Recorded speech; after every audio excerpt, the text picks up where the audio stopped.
So in this video, I'm going to show you how you can transcribe any YouTube video for free using Google's AI Studio. So if you go into a video right here, so this is Martin Luther King Jr.'s I Have a Dream speech. Yes, that's him. So you just want to copy this link of the YouTube video you would like to transcribe. So just copy this link right here. And then we go into a new tab. And then we will go into aistudio.google.com.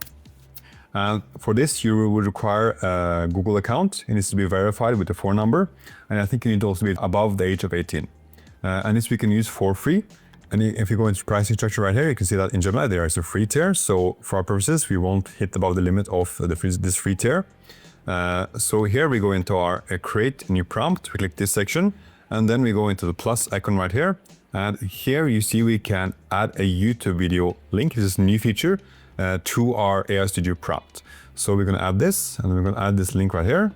And you can see it picked up our video, and we add it to a prompt, and then we can just ask it to, can you transcribe this video? And we run it, and it will run and think. And as is here, if I look through it, this looks very familiar. So I think, yeah, it was able to transcribe our YouTube video. So again, you need to have a Google account. It needs to be verified with a phone number. And I also think you need to be above the age of 18. And that's how you transcribe any YouTube video for free using Google's AI Studio. Now, if you found this content valuable, please feel free to leave a like or subscribe. And hope you have a good rest of your day. Thank you.